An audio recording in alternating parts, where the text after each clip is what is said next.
So this video is going to be a little bit different than the other ones. I'm not going to be able to include all the different images and videos that I normally would, just because I normally live in the UK, but right now I'm visiting California and I don't have any of my equipment with me, so I'm just recording on my phone, and it's a lot trickier to do all the editing stuff.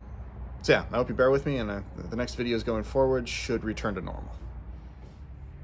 Welcome to Pen and Reel Comics. I'm your host, Uncle Joel, and today we're talking about Dark Knight's Death Metal issue number 3. Now, right off the bat, I already have some frustrations with this issue. Like, I really want to like this event, but it just keeps doing things that really frustrate me. So the thing that it does immediately is, at the end of issue 2, they introduced the composite Batman, Superman, Wonder Woman giant robot.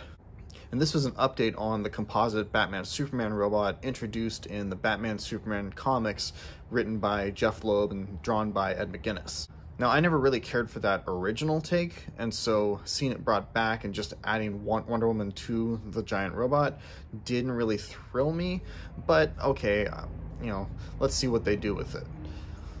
And it turns out they don't really do much. It's basically just a rocket ship they use. They introduced it on the very last page of issue number 2, and then they dismiss it on the very first page of issue number 3.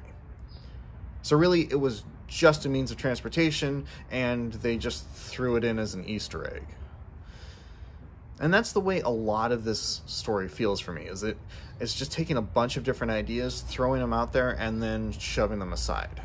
And then right away in this issue, we get more absurd takes on Batman. We get an Atrocitus Batman they call Batrocitus. We get a Batman version of Brainiac, and then we get a Batman version of what looks like the Silver Surfer. And really, they don't serve much purpose here. They're introduced on page 1, and then they're dismissed on page 1. As absurd as some of these versions of Batman are, I could maybe be okay with them if they were given a little bit of page time and a little bit of development, the way the Batman were in the first Dark Knight's Metal event. But in this one, it's just thrown out there and then dismissed almost immediately. So the story picks up with Batman, Wonder Woman, and Swamp Thing on Apokolips, which seems to be this shell around the sun. And it's ruled over by a Batman who has obtained the powers of Darkseid. And all the parademons are Robins. Now immediately, I don't like the design of the Batman Darkseid. I feel like there's a lot more that could have been done with it to make a very cool take on the character, but as it is, it's just kind of lackluster to me. And so it's here that Superman has been held captive, and the Batman Darkseid, called Darkfather, is torturing Superman. And the way that they wind up freeing Superman, I think, works really well. Unfortunately, it's broken up into 2 different parts.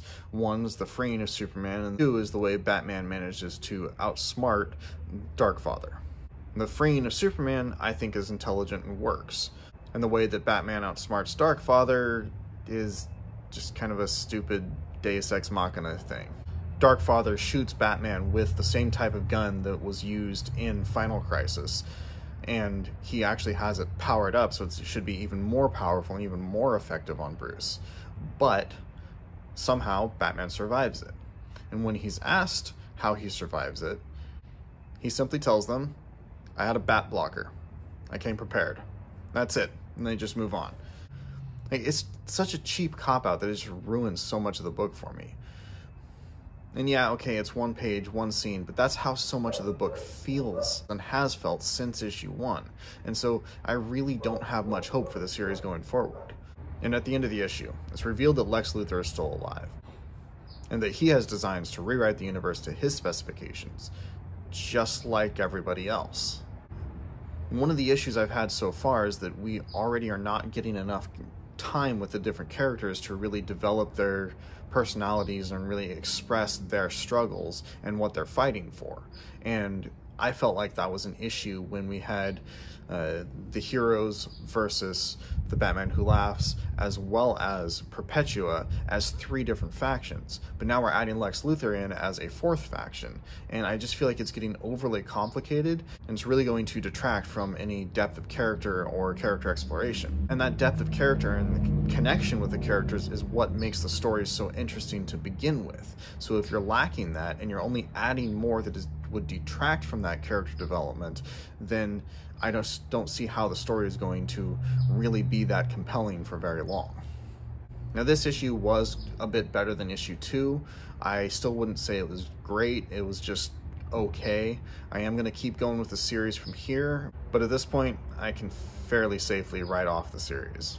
So I'd say if you haven't taken the dive with death metal thus far, don't bother. You probably won't really get too much out of the series. However, if you have picked up issue 1 and issue 2, I'd say keep going with issue 3. And those are my thoughts on issue number 3.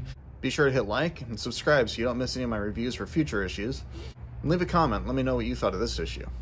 And join me next time when I review issue number 4.